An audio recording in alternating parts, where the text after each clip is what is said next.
love robotics. Building this from nothing is quite rewarding. We ended up winning quite a few awards last year, which I was very proud of. This is Caitlin, Gisem, Emily, and this is Axel. And together with another dozen students from Bournemouth School for Girls, they are Team Ultraviolet. Have you got room for a little one? They've been working during lunchtimes and school holidays to build a robot to compete in a national competition called the First Tech Challenge UK. Each year, participating schools and other groups of young people are sent an enormous kit of parts and asked to design a robot that can race against other bots to collect plastic hexagons, called pixels, in an arena, and then do a whole load of other mind-bending tasks too. Now, in the grand final at the National Championships, the task is this. The robots have to spend the first 30 seconds driving around autonomously and dropping one of these pixels onto a predetermined point that's only just been chosen before the clock starts running.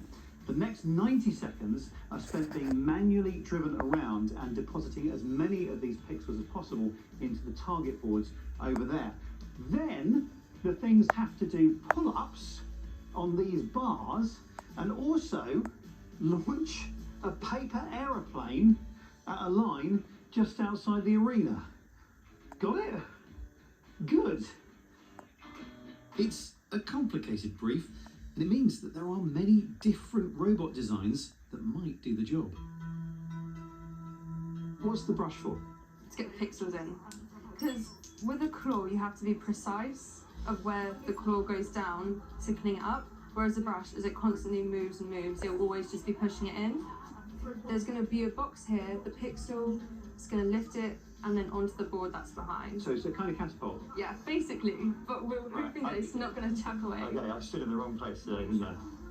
The aim of this competition is to get more students interested in science, technology, engineering and maths, STEM, and specifically to attract a more diverse range of entrants into a field that is overwhelmingly white and male.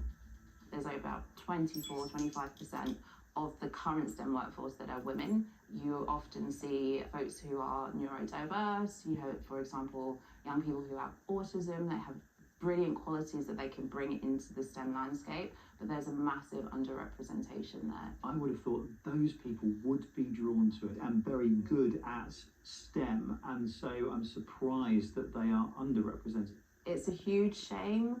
One thing that we've seen through our programme itself is that actually they get to learn in a different way. It's student-led.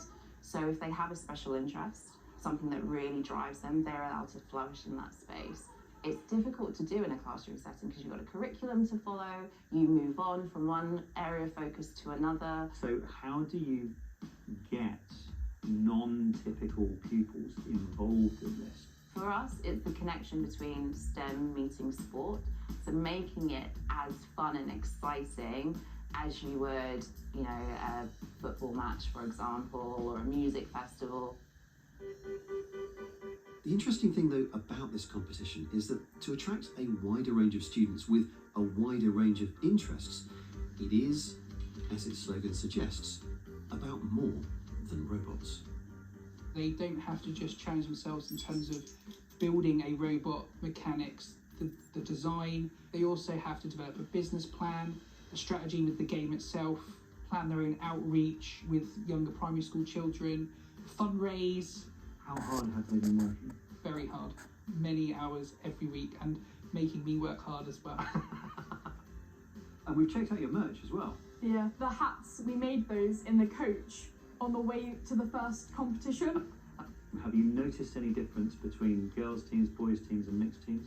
Oh, absolutely. I don't want to be biased. I think all of our teams are amazing, but something I see in the quality of all girls' teams is they are so holistic in their approach in terms of they work really cohesively as a team. Of course, you have fallouts and you have, you have to resolve problems and challenges along the way, but they very much look at all the moving parts and assess actually how do we do that really well together.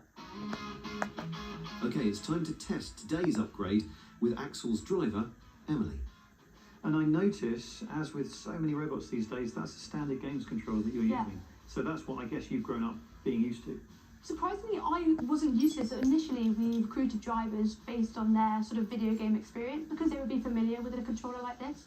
But I'm not. But somehow you're better. Yeah. Am I right in saying the planning for this year's competition started on the bus on the way home from last year's competition? There was a notes app on someone's phone that was filled with all the things we could have done better. And I tell you what, that is proper project management. So, you know, hats off to all of you. Now, there is one task that will get a load of points if Axel can pull it off, or should that be pull itself up. But can it lift its 11 kilogram weight off the ground? No. There's a problem. Will all these things be fixed in the weeks before the final?